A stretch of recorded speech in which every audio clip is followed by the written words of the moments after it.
The wine left a stain shaped like a wound, spreading dark and slow across the faded silk, and for one endless heartbeat, Eleanor Ashworth could not breathe. Every candle in Lady Marchmont's ballroom seemed to turn toward her at once. The music did not stop, but to Eleanor it felt as though it had, as though the violins had caught their breath along with her, waiting to see what a poor relation did when she ruined the only gown she owned in front of half the county. She had been so careful. She had held the glass the way her mother once taught her, 2 fingers and a thumb, elbow tucked close, because a lady never let her arm swing loose at a gathering. She had been careful, and it had not mattered, because a footman had turned too quickly with his tray, and the world had tipped sideways, and now the pale rose silk that had been her mother's, taken in twice, and let out once, and mended so many times that the seams had their own history, wore a bruise of claret down the bodice, like a confession. She pressed her gloved hand to the stain, as though she could push it back into the glass. "Allow me," said a voice behind her, quiet and even, the kind of voice that did not announce itself. She turned, already flinching, already rehearsing the apology she would owe whichever great personage she had surely just embarrassed. But the man behind her was not great. He was tall, certainly, and there was something in the set of his shoulders that suggested a life spent in rooms too small for him. But his coat was plain dark wool, well cut, but without ornament, no rings on his hands, no glittering pin at his throat. His cravat was neat, but simply tied, the sort of thing a steward might wear, or a man of business, someone who worked for his bread among people who did not. He held out a folded handkerchief. "It is only wine," he said. "It will forgive you before the gown does." Eleanor almost laughed, and the almost laugh startled her more than the stain had. She had not laughed, not truly, not in the ballroom sense, in longer than she could easily say. She took the handkerchief and pressed it to the silk, though she knew it was already too late, the stain already fixed in the fibers, the way disappointment fixed itself in a family. "Thank you," she said, "but I fear the gown is beyond forgiving. It has forgiven a great deal already." "Has it?" the man said, and there was something in his grey eyes that was not quite amusement and not quite pity, something more careful than either. "It looks well enough to me. You are kind to lie." "I rarely lie," he said. "I simply notice different things than most people in this room notice." She looked at him properly then, the way she had not allowed herself to look at any of the guests all evening, because looking invited being looked at in return, and Eleanor Ashworth had learned long ago that a poor niece did better to be a shadow at the edge of candlelight than a face anyone troubled to remember. But something about him made her forget the rule. He did not have the glazed, cataloguing look of the other men in the room, the ones who assessed a woman's dowry before they assessed her face. He looked at her as though she were the only interesting object in a room full of guilt and noise. "You are not one of my aunt's usual guests," she said. "I would remember a man who carries his own handkerchief instead of leaving the mess to a maid." "I am new to the neighborhood," he said. "My name is Mr. Gray."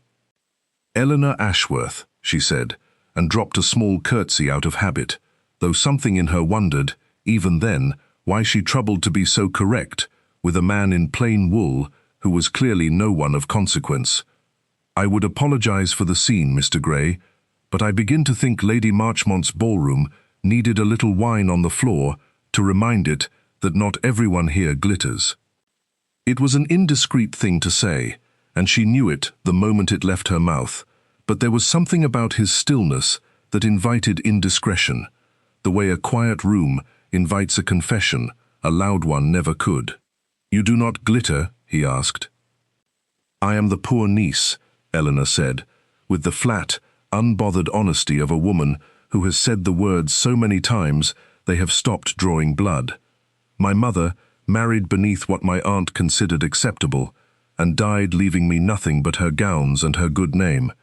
And my aunt has spent 6 years reminding me which of those two things she values less. I am not fishing for your pity, Mr. Gray. I am only telling you the truth, since you seem, unlike everyone else here, inclined to want it." Something moved behind his eyes, quick and unreadable, gone before she could name it. "I am very inclined to want it," he said. "Most people in rooms like this tell me only what they think I wish to hear." "Then you must be someone important," Eleanor said, half teasing, "for people to trouble themselves so."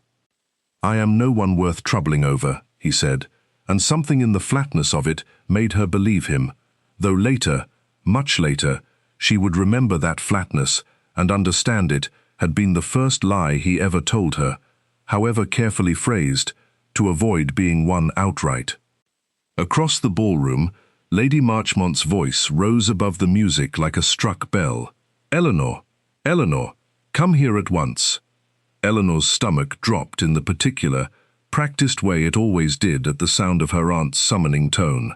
She looked down at the stain, darker now where the handkerchief had pressed it, and back at Mr. Grey. "I must go," she said. "Thank you for the handkerchief.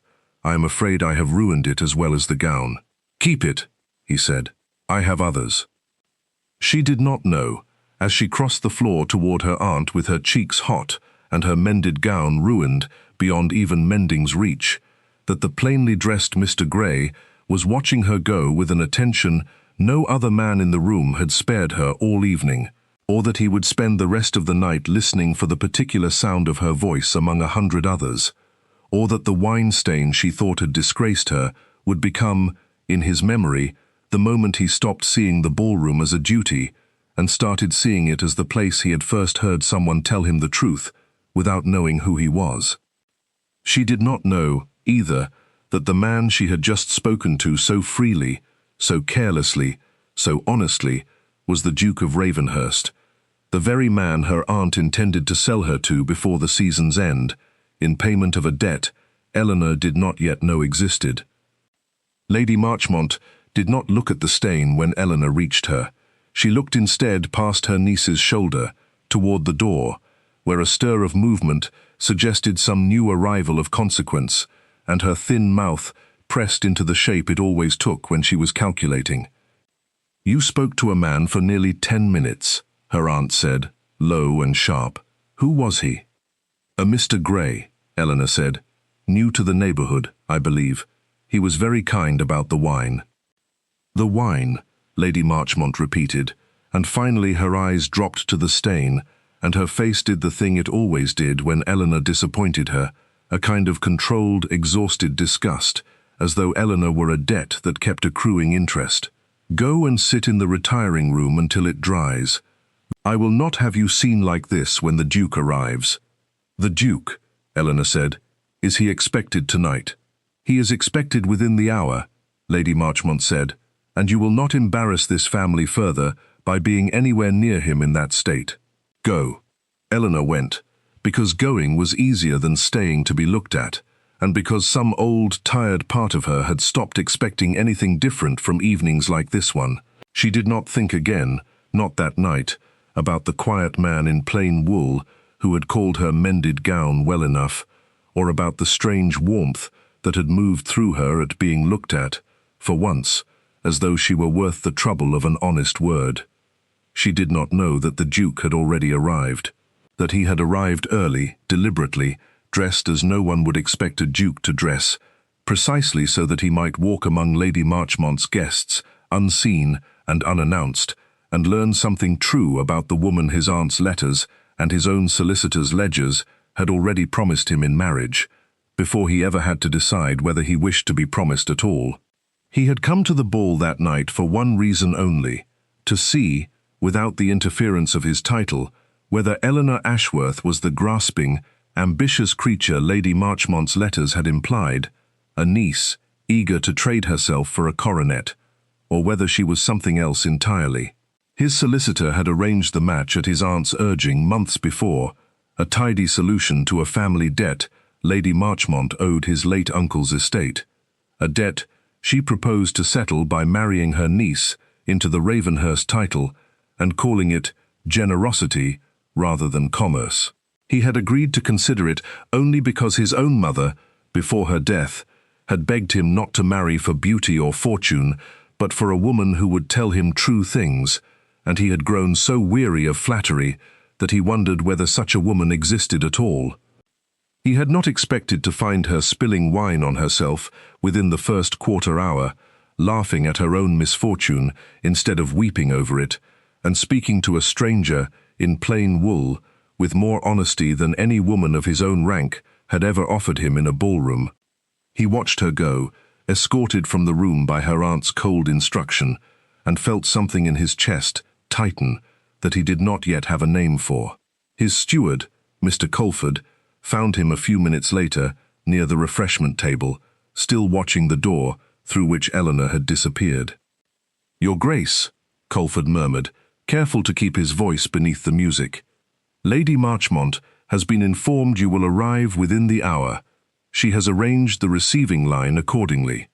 Shall I send word that you have changed your mind about the disguise?" "No," the Duke said, "not yet.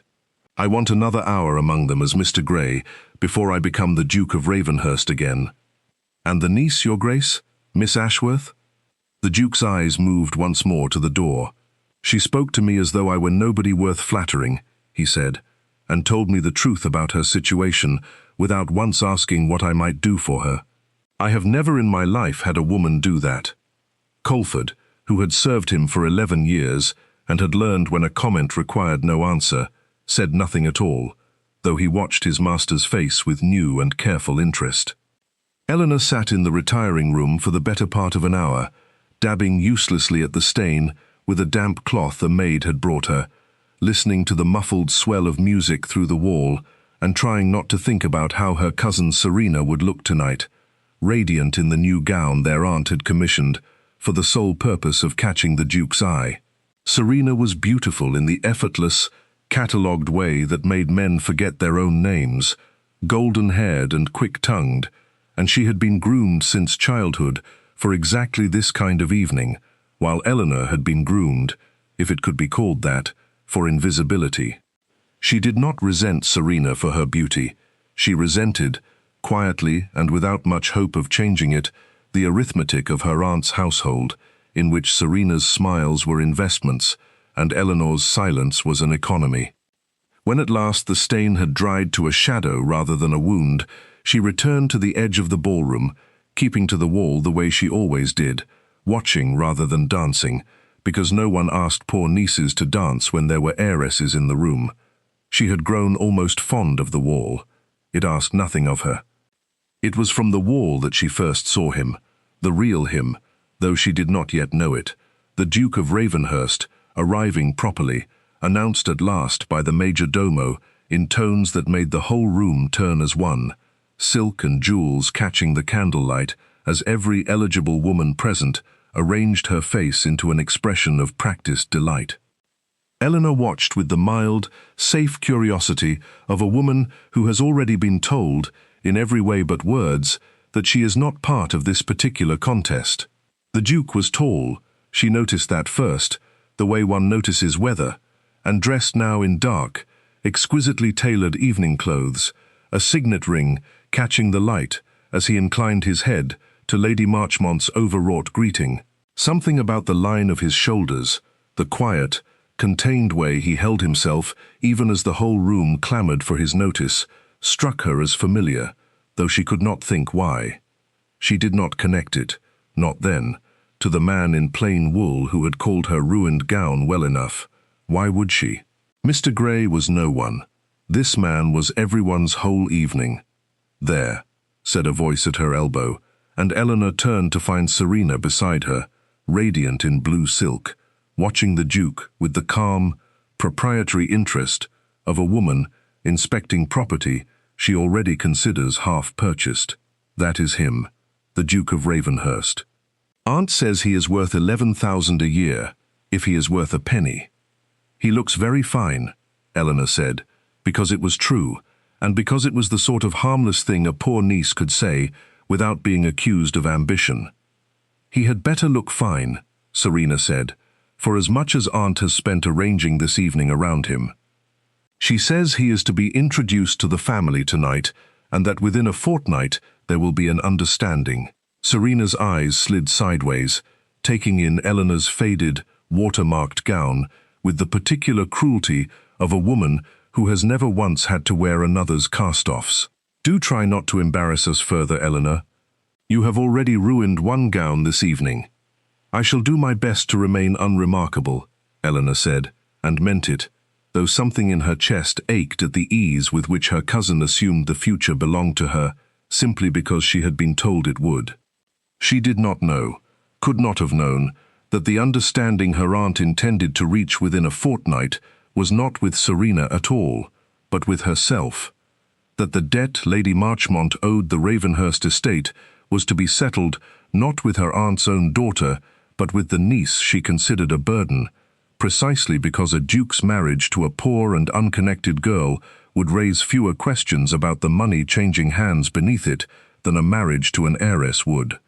Eleanor Ashworth was, in her aunt's private calculations, worth exactly the amount of the debt and not 1 shilling more, a fact her aunt had not yet troubled to share with her, and would not share until the arrangement was too far advanced to refuse. She watched the Duke move through the receiving line with the automatic grace of a man born to it, exchanging bows and murmured pleasantries, and told herself she felt nothing at all watching him, because feeling anything would have been foolish, and Eleanor Ashworth had trained herself, over 6 long years in her aunt's house, to be many things, but never foolish. She did not see, across the room, the quick, searching glance he cast along the wall where the wallflowers stood, looking for a face in a water-stained rose gown, nor did she see the flicker of something like disappointment when, for the moment, he could not find her, before Lady Marchmont drew his attention fully away towards Serena's practiced smile. It was nearly an hour later, in the relative quiet of the card-room, that Eleanor encountered him again, properly this time, though she still did not know the truth. She had gone to the card-room to fetch her aunt's shawl, a small errand of the kind she performed dozens of times each evening, invisible work for an invisible girl, and found the Duke standing alone near the window, a glass of untouched wine in his hand, looking out at the dark garden with an expression she recognized instantly, because she wore it herself so often, the particular loneliness of being surrounded by people and unseen by any of them. She almost withdrew without speaking. It was not her place to address a duke uninvited, and she had learned the cost of overstepping her place too many times to risk it lightly. But something in the set of his shoulders, that same familiar set she had noticed and dismissed earlier, made her pause. "You look as though you would rather be anywhere else," she said, before she could stop herself, and then flushed, appalled at her own boldness. "Forgive me, Your Grace. That was not my place to say." He turned, and for a moment, something crossed his face that she could not read, surprise perhaps, or something closer to recognition, though she could not think what he might recognize in her. "You are not wrong," he said. "I find these evenings exhausting in a way I struggle to explain to people who have never had to be looked at as though they were a prize to be won rather than a person to be known." Eleanor blinked, startled by the honesty of it, coming as it did from a man who owed her nothing, not even courtesy. "That sounds very lonely," she said. "It is," he said, simply. "Most people tell me what they think a duke wishes to hear. It becomes difficult, after a time, to remember what anyone actually thinks." "I imagine it would," Eleanor said, and something in her, some old habit of honesty she had never quite managed to unlearn despite her aunt's best efforts, made her add, "For what it is worth, Your Grace, I think a man who stands alone at a window, rather than basking in a room built to flatter him, is probably worth more honest conversation than most of the people currently trying to catch your eye." He studied her for a long moment, and Eleanor had the strange, dizzying sense of being truly seen, the way she had felt earlier that evening with the quiet man in plain wool, though she could not have said why the two moments felt so similar. "You have wine on your glove," he observed, gently. Eleanor looked down, mortified anew, and found a faint pink stain she had missed on the pale kid leather. "I had an accident earlier this evening," she said. I am beginning to think this ballroom is determined to keep me humble." Something that might almost have been a smile touched the corner of his mouth. "I think," he said, "that you did not need the ballroom's help with that." Before Eleanor could decide whether that was a compliment or an observation, Lady Marchmont's voice sliced through the card-room's quiet, sharp with alarm. "Eleanor, what are you doing, keeping his grace from the company?" Her aunt arrived in a rustle of silk and barely restrained fury, dropping into a deep curtsy before the Duke, while shooting Eleanor a look that promised a reckoning later. "I do apologize, Your Grace. My niece forgets herself sometimes. She is not accustomed to—" "Your niece has been perfectly proper," the Duke said, in a tone that closed the subject as cleanly as a door, and rather more interesting than most of the conversation I have had this evening. "I did not catch your name, Miss." "Ashworth," Lady Marchmont supplied quickly, before Eleanor could answer for herself, her voice suddenly bright with a warmth that had not been there a moment before. "My niece, Miss Eleanor Ashworth. Her mother was my late husband's sister. She has lived with us these 6 years, since her poor parents passed."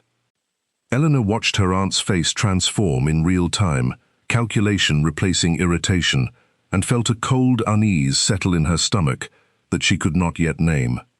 "Miss Ashworth," the Duke repeated, and something in the way he said it, slow and deliberate, made Eleanor's pulse quicken, for reasons she did not examine too closely. "I hope we will have occasion to speak further." "I should like that, Your Grace," Eleanor said, because it was true, and because some reckless part of her had stopped caring, for the moment, what her aunt would say about it later. She did not connect, that night, the quiet stranger in plain wool who had offered her his handkerchief with the glittering Duke, who had watched her from a card-room window as though she were the only steady thing in a room full of glitter. It did not occur to her that they might be the same man, because it did not occur to her that a duke would trouble himself to walk unrecognized among guests who did not know to bow to him. Why would he? Dukes did not need to test the world. The world came to them, already arranged. But the Duke of Ravenhurst had learned, over years of managing an estate riddled with debts he had not created, and a title that made every smile suspect, that the world arranged itself very differently for a man in plain wool than for a man announced by a major domo, and he had wanted, before he let his aunt by marriage's scheme run its course, to know which version of Eleanor Ashworth was real. Tonight he had found his answer twice over, first as Mr. Grey and again as himself, and both times she had told him the truth without knowing it mattered.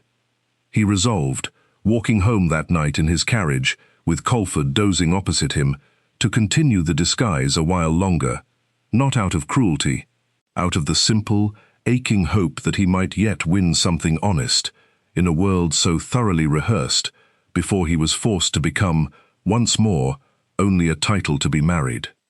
The days that followed unfolded for Eleanor with the strange, disorienting quality of a story rewriting itself around her without her consent. Lady Marchmont, who had scarcely spared her a civil word in 6 years beyond instructions and reprimands, began suddenly to speak of her with a warmth so unfamiliar it felt almost like mockery. New ribbons appeared on Eleanor's bonnet. Her old gowns were let out properly, rather than merely mended, and a length of pale green muslin arrived from the drapers with instructions that it be made up for Miss Ashworth, not Miss Serena, an event so unprecedented that even the housekeeper remarked on it below stairs. "The Duke asked after you particularly at the Hendersons' card party," her aunt informed her one morning, over chocolate Eleanor was not accustomed to being offered. "You will attend with us on Thursday. Wear the green."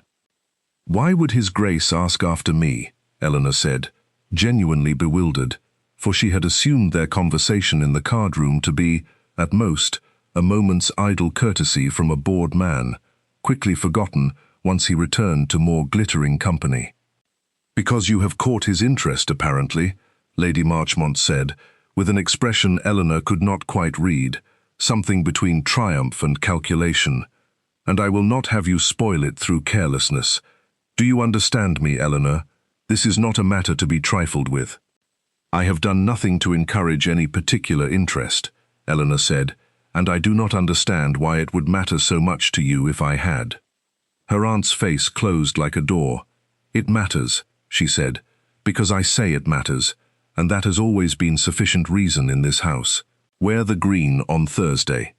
Eleanor did not press further, though the exchange left an uneasy residue that lingered for days, a sense that some current was moving beneath the surface of her ordinary life that she was not being permitted to see. She told herself it was nothing, that great men were sometimes simply kind to plain, poor relations out of idle curiosity, the way one might be kind to a stray dog, and that it would pass as soon as some prettier distraction presented itself. But it did not pass. At the Hendersons' card party, the Duke sought her out within the first quarter hour, and this time she recognized, with a small shock, some of the same unhurried attentiveness she had felt from Mr. Grey that first evening, the sense of being listened to, rather than merely heard. "You have not spilled anything on me yet this evening," he said, by way of greeting, and Eleanor laughed before she could stop herself, a real laugh, startled out of her. "Give me time, Your Grace. The night is young." "I confess I am almost disappointed," he said. "It was rather the most honest conversation I had that evening, and it began with wine on your glove. I am glad my misfortune amused you." "It did not amuse me," he said, more quietly. "It reassured me. Most young ladies of my acquaintance would have wept, or blamed the footman loudly enough for the room to hear, or pretended the accident had not happened at all. You simply accepted it, and made a joke of your own ruin. I find that rather rare." Eleanor felt heat rise in her cheeks, unused to being studied so closely, so kindly. "I have had a great deal of practice accepting ruin gracefully, Your Grace," she said, lightly, though there was truth beneath the lightness that she had not meant to reveal. "It is one of the few skills a poor relation is permitted to perfect." Something shifted in his expression, not pity, which she would have resented, but a kind of careful attention, as though he were filing the words away to examine later. "Tell me about your parents," he said. "Your aunt mentioned they had passed." And so, standing near a window in the Hendersons' modest drawing room, with the cards being dealt and lost around them, Eleanor found herself telling a near stranger about her father's small country parish and her mother's laughter, about the fever that had taken them both within a fortnight of each other when Eleanor was 17, about arriving at her aunt's house with 2 trunks and no dowry, and learning, very quickly, that gratitude was expected in place of affection. She had never told anyone so much, not even the few friends she had made and lost as her circumstances shifted, and she could not entirely account for why she told it now, to a duke she had met only twice, except that he listened as though the story mattered, and no one had listened to her like that in longer than she could bear to count. "I am sorry," he said, when she finished, and there was nothing performed in it. "That is a great deal to carry alone." "One learns to carry things," Eleanor said. "It becomes almost comfortable, after a while, like an old shoe that no longer fits properly, but that one has stopped noticing pinches." "I do not think you should have to grow comfortable with pinching," he said, and something in his voice made her look up sharply, searching his face for whatever had put that particular weight behind the words. But he only held her gaze a moment longer, then glanced away toward the card tables, as though he had said more than he intended. "You speak as though you know something of carrying weight yourself, Your Grace," she said, curious despite herself. "Everyone carries something," he said. "Mine simply comes with a title attached, so people assume it must be lighter than it is." It was the first honest thing he had said about himself that entire evening, and Eleanor found herself wanting, quite fiercely, to know more, though she did not yet understand why a duke's private burdens should matter so much to a penniless niece who would likely never see him again after this brief season ended. She did not know that his burden had a name, and that the name was very close to her own family's debt, and closer still to her own future than she could possibly imagine. Over the following weeks, the pattern repeated itself in a dozen small variations, a card party here, a musical evening there, a chance meeting in the subscription library that Eleanor visited on the rare mornings her aunt did not require her, and each time, the Duke sought her out, and each time, Eleanor found herself speaking more freely than good sense advised. She told herself it did not mean anything, that a Duke's attention was a passing curiosity and nothing more, that men of his rank did not marry poor, unconnected nieces, no matter how pleasant they found a conversation. She told herself this, even as some quiet, unguarded part of her heart began, against every instinct honed by 6 years of careful self-protection, to hope. It was in the subscription library, on a rainy Tuesday when she had not expected to see him at all, that the first real crack appeared in the careful architecture of his disguise, though Eleanor did not yet know to call it that. She had come seeking a volume of poetry, one of the few small luxuries her aunt permitted her, and found him already there, seated near the window, with a ledger open before him rather than a book, his brow furrowed in the particular way of a man doing sums that displeased him.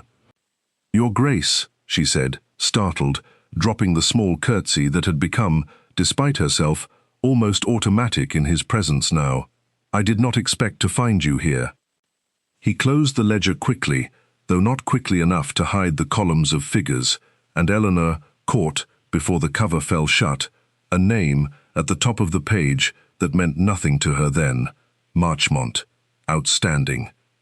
"I find libraries restful," he said, recovering his composure smoothly. "There are fewer people here pretending to be delighted by my company." "I am pretending nothing, Your Grace," Eleanor said, settling into the chair across from him, with a boldness that would have horrified her aunt. "Though I confess, I am curious what sums could possibly follow a duke into a public library."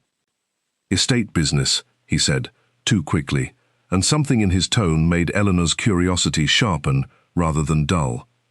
"You do your own accounts, then?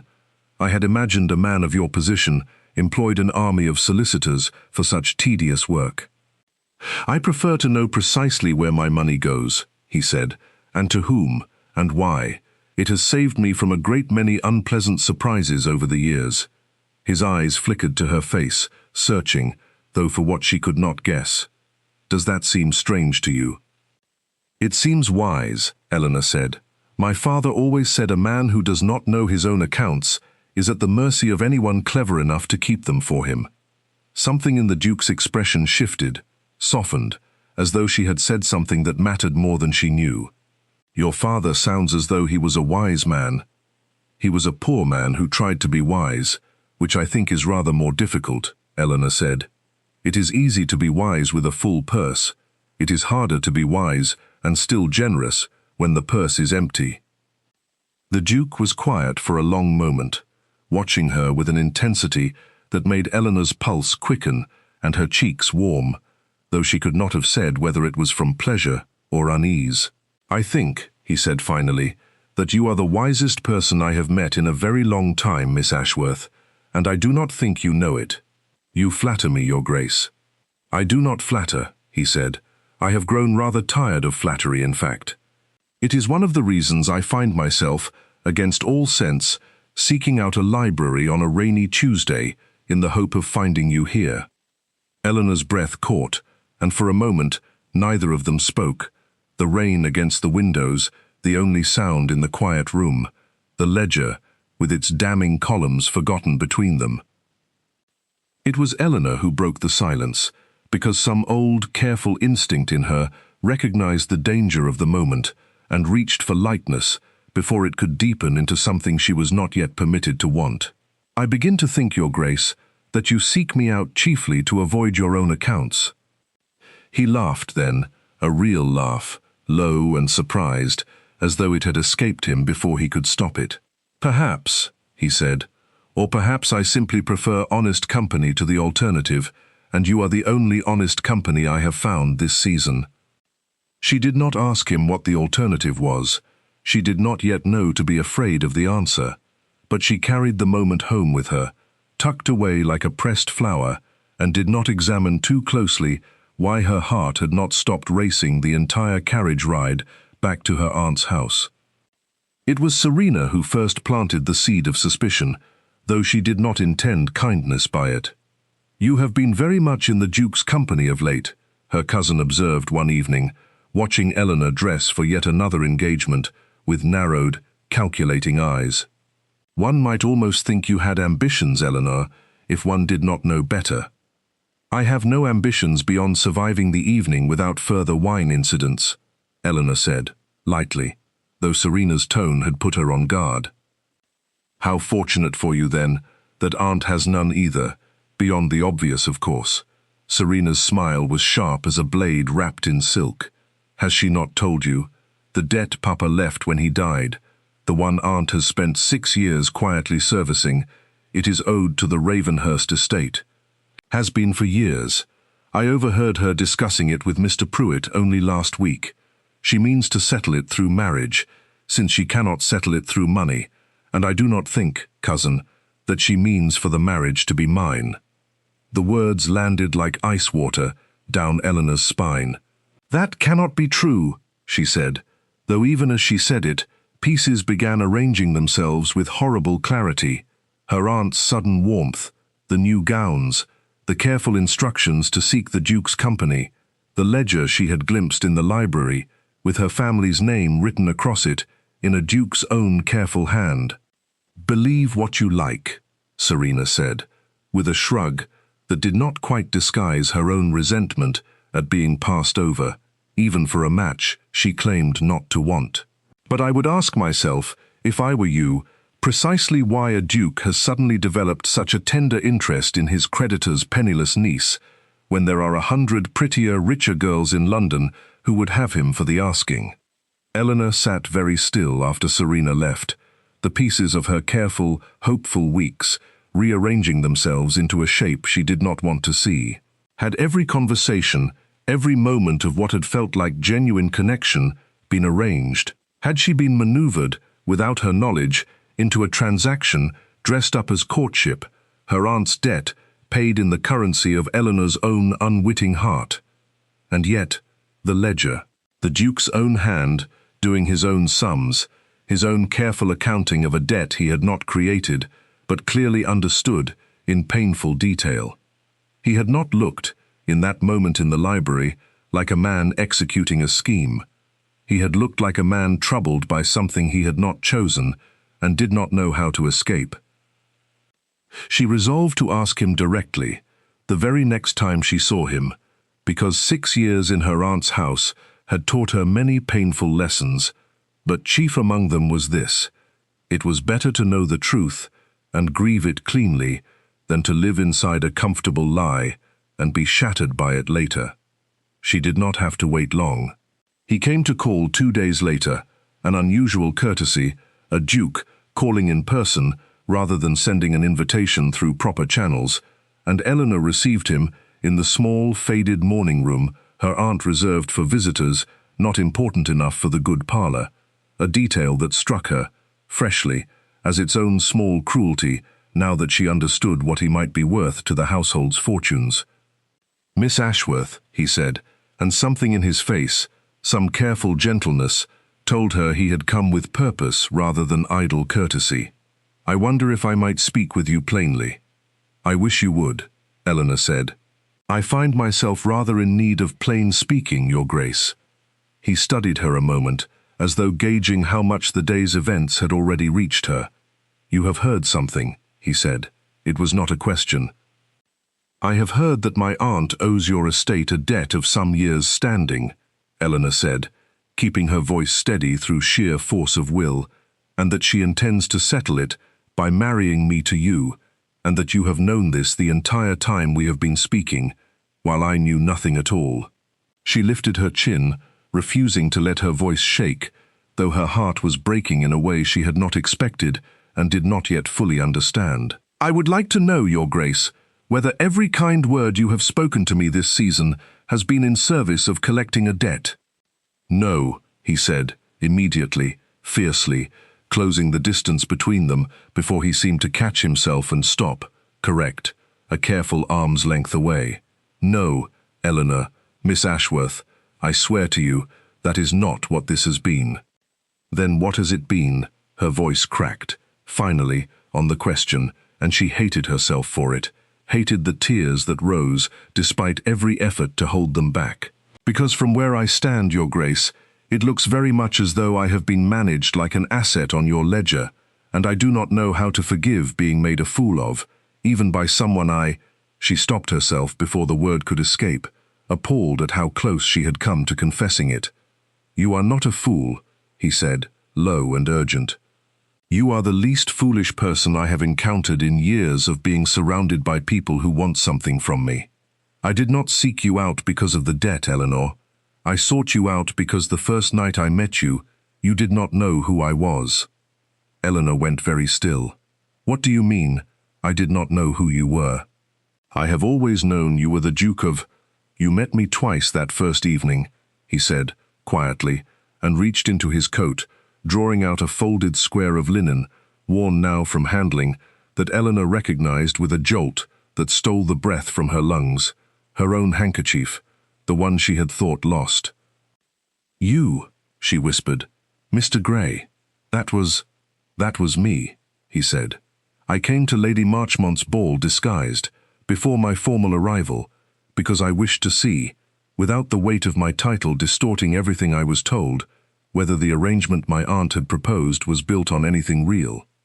I did not tell you the truth that night, and I have not told you since, and I have hated myself a little more with every week that has passed without my correcting it, because you have been honest with me from the very first moment, over spilled wine, and I have repaid that honesty with a lie of omission I told myself was harmless. His voice roughened. It was not harmless. I see that now, watching your face. I am sorrier for it than I know how to say. Eleanor stared at him, 100 small memories rearranging themselves at once. The familiar set of his shoulders she had noticed and dismissed, the quiet steadiness of his voice, the ledger with her family's name that had troubled him so visibly in the library. He had been managing the debt and the disguise, and his own tangled feelings all at once, and she had walked through weeks of it, entirely blind, offering pieces of her real self to a man who had, however gently, been testing her the entire time. You tested me, she said, and the word came out bitter. Like a horse at auction. Would she be greedy? Would she be false? Would she perform prettiness for a title? I tested the world's account of you, he said. Not you. My aunt's letters described you as ambitious, calculating, eager to trade yourself for a coronet. I did not believe it, but I did not know how not to believe it either, not with a debt hanging over both our families and every incentive in the world for someone to lie to me about your character. So I came as no one, so that you might tell me who you were without knowing it mattered. And you did. You told me the truth about your parents, and your loneliness, and your aunt's cruelty, and you never once asked what I might do for you in return. Do you understand what that meant to a man who has spent his whole life being told only what people want him to hear? It does not undo the lie, Eleanor said, though some of the fire had gone out of her voice, replaced by something rawer and more exhausted. You let me fall. She stopped herself again, unwilling to finish the sentence, unwilling to hand him the last of her dignity along with the rest. Let you fall what? He asked, softly, and there was something in his eyes that told her he already knew, that he was asking only because he needed, desperately, to hear her say it. It does not matter, Eleanor said, turning away before the tears could fall in front of him. I think you should go, Your Grace. I find I need time to understand what has and has not been real these past weeks, and I cannot do that with you standing in my aunt's morning room, looking as though my distress troubles you, when I no longer know if I am permitted to believe that either. He did not argue. He bowed, low and correct, and at the door he paused. It was all real, Eleanor, he said, quietly.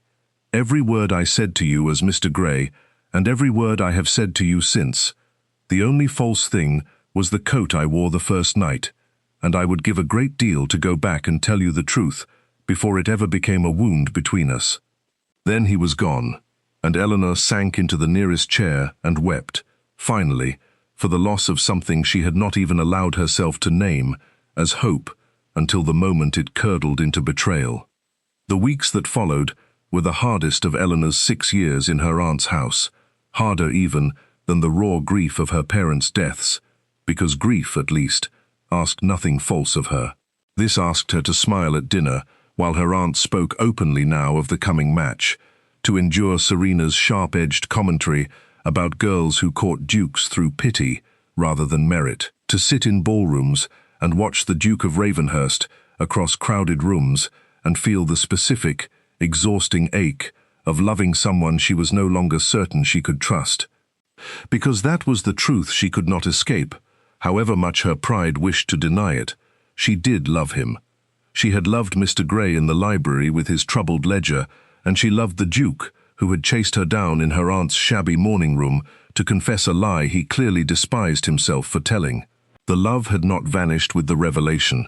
It had only grown more complicated, tangled now with hurt and doubt, and the terrible fear that she could not tell, any longer, which parts of their courtship had been chosen freely, and which had been arranged by a debt she had never consented to.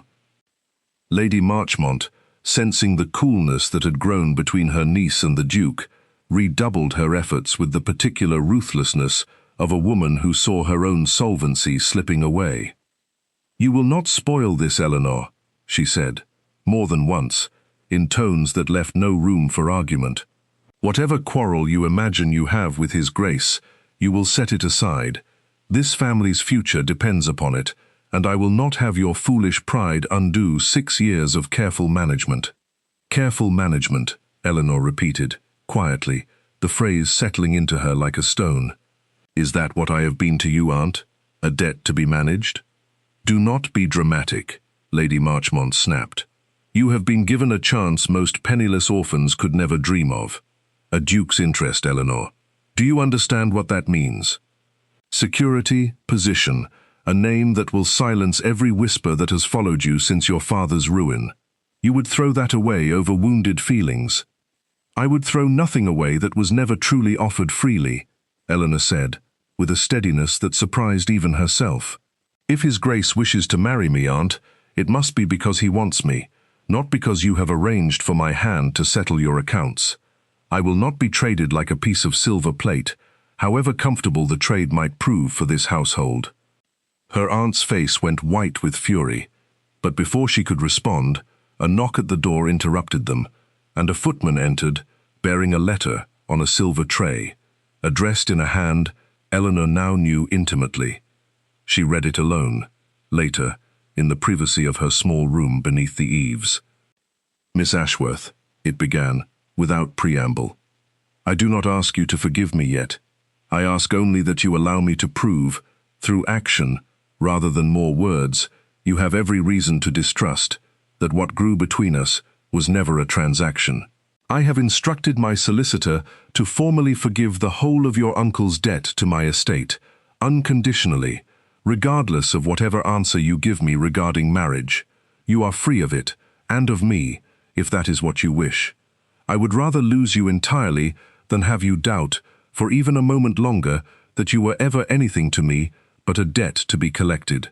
If you wish never to see me again, you need only say so, and I will not trouble you further. But I could not bear to let another day pass with you believing that what I felt for you, feel for you still, was ever anything but real. Yours, in whatever capacity you will permit, Ravenhurst." Eleanor read the letter 3 times, her hands trembling, and felt something in her chest crack open, not with fresh grief, but with the first true relief she had felt since the truth had come out. He had not tried to buy her forgiveness with the promise of marriage. He had freed her family first, with nothing asked in return, and only then asked whether she might still want him at all. It was, she thought, exactly the kind of thing a man who had never once flattered her would do. But relief was not the same as certainty, and Eleanor was not a woman who surrendered her guard easily, not after 6 years of learning precisely how costly misplaced trust could be. She did not answer the letter that day, nor the next. She needed to see, not merely hear, what kind of man he truly was when nothing at all was expected of him in return. Her chance came sooner than she wished, at a dinner hosted by Lady Hendricks a fortnight later, an evening that would have passed unremarkably had Serena not chosen it as the setting for her own quiet campaign of sabotage. It began subtly over the second course, with a comment dropped into general conversation about certain families who married above their station through nothing more than convenient debts and calculated tears. Eleanor felt the barb land, felt several curious glances turn her way, and kept her composure through long practice, though her face burned. It escalated after dinner, in the drawing room, when Serena, perhaps emboldened by wine, perhaps simply weary of being overlooked, raised her voice enough to carry across the room, addressing a cluster of guests with poisonous sweetness. Of course, one does wonder how a girl with no dowry and no connections managed to secure a duke's particular attentions, when so many more suitable young ladies were readily available. I have heard it said that some families are not above manufacturing sympathy to secure an advantageous match. Tears are so very persuasive, are they not, when a man has been raised to believe himself responsible for every misfortune he encounters. The room went quiet, in the particular hungry way rooms do when scandal seems imminent. Eleanor felt every eye turn toward her, felt the old familiar instinct to shrink, to apologize for existing, to make herself small enough that the cruelty would find easier prey elsewhere. 6 years of training rose up in her, urging silence, urging retreat. She did not retreat. "I do not know what families you refer to, cousin," Eleanor said, her voice clear and steady enough to carry across the drawing room, though her heart hammered fiercely against her ribs. "But I can speak plainly to my own circumstances, since you have raised them so publicly. I have no dowry. I have no great connections beyond the kindness of an aunt who has, on occasion, reminded me rather forcefully of exactly how little I bring to any match. I have never once wept in His Grace's presence to secure his sympathy, nor manufactured a single tear for advantage, because I did not know, for the greater part of our acquaintance, that there was any advantage to be had. Whatever His Grace has felt for me, he felt it before either of us knew a debt existed between our families, and I would rather be thought penniless and honest than wealthy and false, which I believe, cousin, has always been the true difference between us." A ripple of murmurs moved through the room, some scandalized, some, to Eleanor's surprise, quietly approving.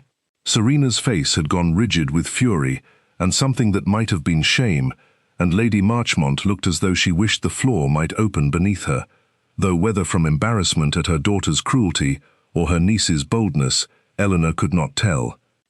It was into this charged silence that the Duke of Ravenhurst arrived, having been delayed by estate business, still in his travelling coat, his expression darkening as he took in the scene before him. Serena's malicious triumph curdling into alarm, Eleanor standing alone and unflinching in the center of a room that had just tried to humiliate her. "I apologize for my lateness," he said, his voice cutting through the murmurs with the particular authority of a man rarely interrupted, "though I find I have arrived precisely in time to hear something that concerns me deeply. Miss Ashworth's character has apparently been called into question in my absence." "Your Grace," Lady Marchmont began, flustered, "I assure you, it was nothing, merely a family jest that ran somewhat further than intended." "It did not sound like jest to me," the Duke said, crossing the room to stand beside Eleanor with a deliberateness that left no ambiguity about where his loyalty lay. "It sounded like an accusation that Miss Ashworth manufactured my affection through deceit, which I would like to correct publicly, since it was raised publicly." He turned to address the room at large, his voice carrying easily now the voice of a man accustomed to command. "I first spoke with Miss Ashworth at Lady Marchmont's ball some weeks ago, while attending in disguise, specifically so that no one present, including Miss Ashworth herself, would know to flatter me. She did not know my title. She spoke to me as she would to any stranger, with more honesty in 10 minutes than I had received in 10 years, among people who knew precisely who I was. If anyone in this room has been deceived, it is Miss Ashworth, who has spent weeks unaware that a debt existed between our families, and who, upon learning of it, offered to release me from any obligation to her rather than trade upon it. I do not know what you imagine advantage looks like, Miss Ashworth's cousin, but I assure you it does not resemble a woman who tells a disguised duke the truth about her own poverty before she has any reason to think it will matter. The silence that followed was profound. Eleanor, standing beside him, felt something in her chest expand painfully, some long-held breath finally released, as she watched the room's collective judgment shift, slowly and visibly, in her favor. "I have forgiven the whole of the Marchmont debt already, unconditionally," the Duke continued, quieter now, though every word still carried, "because I would rather lose Miss Ashworth's regard entirely than have anyone believe, for even a moment, that her worth to me was ever measured in pounds and shillings. Whatever she chooses now, she chooses freely, and I would ask that this room extend her the same courtesy of judging her on her own honest character, rather than on rumors invented by those who resent not possessing it themselves." The Serena's face had gone from triumphant to ashen, and she fled the drawing-room without another word, Lady Marchmont hurrying after her with a stream of murmured apologies to the assembled guests that satisfied no one. Eleanor turned to the Duke, her eyes bright with tears she no longer troubled to hide. "You did not need to do that," she whispered. "You did not need to defend me so publicly." "I did," he said, softly, so that only she could hear. "I have spent weeks failing to give you the truth when you deserved it most. I could not fail you again in front of a room full of people determined to make you small. You are not small, Eleanor. You have never been small. I only wish I had told you so before circumstance forced my hand." "You forgave the debt," Eleanor said. "Truly, without condition?" "Truly," he said. "I would not have you doubt it a moment longer. Whatever you decide about me, your family's obligation to my estate ends today. You owe me nothing, Eleanor Ashworth. Not gratitude, not affection, not a future. I would only ask, if you find it in yourself to consider it, whether you might still want those things freely given, because I find that I want very little else in this world, so much as I want your honest heart, offered without any shadow of debt or duty standing between us." Eleanor looked at him for a long moment, this man who had first spoken to her over spilled wine in plain wool, who had listened to her grief in a card-room and her father's wisdom in a library, who had let her walk away wounded and then spent a fortnight proving, through action rather than pleading, that his regard had never been contingent on anything she could offer him. She thought of 6 years of being told her worth was measured in usefulness, in gratitude owed, in burdens quietly tolerated, and she thought of this man, standing before a room of witnesses, declaring instead that her honesty alone had been worth more to him than every calculated smile in London. "I think," she said, slowly, feeling the words settle into truth even as she spoke them, "that I have loved you since a rainy Tuesday in a library, Your Grace, though I did not permit myself to call it that until just now. I was angry that you let me fall in love with a man in plain wool before I knew he was a duke, but I find, standing here, that I am no longer certain which version of you I loved more, because I think, perhaps, they were never truly two men at all, only one man, finally honest, in two different coats." Something in his face broke open then, relief and joy so plainly visible that several onlookers, watching still despite the pretense of returning to their own conversations, felt their breath catch at the sight of it. "Then may I call on you properly tomorrow," he said, his voice rough with feeling, not as a duke settling a debt, and not as Mr. Grey hiding behind a borrowed name, but simply as a man who has fallen entirely and hopelessly in love with the most honest woman he has ever met, and who would like, if she will permit it, to spend the rest of his life earning the trust his foolish disguise so nearly cost him.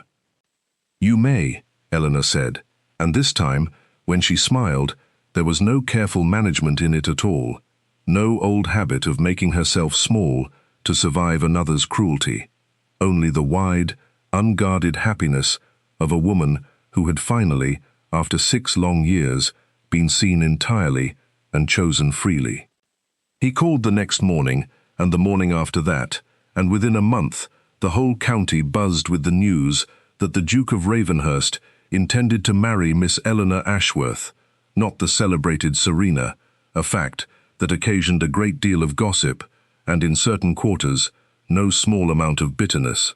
Lady Marchmont, whose debt had been forgiven and whose household's fortunes had improved considerably by association even without the marriage settlement she had originally schemed for, found herself in the strange position of claiming credit for a match she had, in truth, very nearly ruined through her own grasping mismanagement, and Eleanor, with a generosity that surprised even herself, allowed her aunt the fiction, because it cost her nothing now to be gracious, and because some old, tired part of her still wished, however faintly, for her aunt's approval. Serena did not attend the wedding, having accepted, somewhat sullenly, an invitation to spend the season with distant relations in Bath, though she wrote, some months later, a letter of grudging congratulation that Eleanor chose to read kindly, because happiness, she had discovered, made forgiveness easier than bitterness ever had. The wedding itself was held not in the grand cathedral setting Lady Marchmont had campaigned for, but in the small country chapel near Ravenhurst's estate, at Eleanor's own quiet request, because she wanted, she said, to be married in a place that felt like truth rather than performance.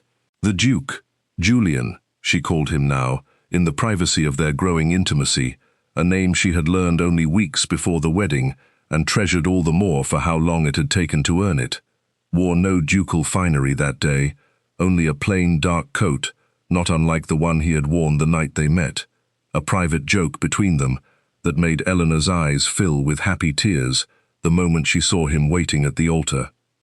"You cannot keep surprising me with plain wool, Your Grace," she whispered, as they walked together from the chapel afterward, her hand secure in his, the whole bright future of their life together stretching ahead of them like an unwritten page. "I find," Julian said, drawing her hand to his lips, "that plain wool has served me rather well, Duchess. It is how I found the one honest heart in all of London, and I intend to keep wearing it, on occasion, to remind us both how we began." Eleanor laughed, the same startled, unguarded laugh that had first escaped her over a ruined gown and a borrowed handkerchief, and thought, as she looked up at the man who had tested her heart, and in the end earned every corner of it honestly, that she would not trade a single spilled drop of that long-ago wine for anything the world might have offered her instead. For it was the wine, after all, that had brought her Mr. Grey, and Mr. Grey who had shown her, before she ever knew to call him Duke, that some men were worth trusting long before their titles told the world so, and that the truest kind of love was not the kind announced by a major domo in a crowded ballroom, but the kind that knelt quietly beside a ruined gown and called it, gently, well enough. They built their marriage on that same quiet honesty in the years that followed, a partnership rare enough among their rank to draw comment for seasons afterward. A duke who consulted his duchess on estate matters as readily as any solicitor. A duchess who never forgot the particular loneliness of being overlooked, and used her new position to see that the overlooked women of her acquaintance were never made to feel small again in rooms she had any power over. She established, within her first year as Duchess, a small fund for the daughters of clergymen left without provision, as her own mother might have been glad to know existed, and she attended every ball that followed, not from the safety of the wall, but at her husband's side, where she had, at last and forever, earned her place not through beauty or fortune, but through the simple, unglamorous courage of telling the truth in a world too often built on flattering lies. And on quiet evenings, when the great house had settled into stillness and the fires burned low in the library where they had first spoken of ledgers and honest fathers, Julian would sometimes take from his desk drawer a small, worn square of linen, mended more than once, and Eleanor would smile every time she saw it, remembering a night when a stain shaped like a wound had turned out, in the end, to be the first mark of the truest love either of them would ever know.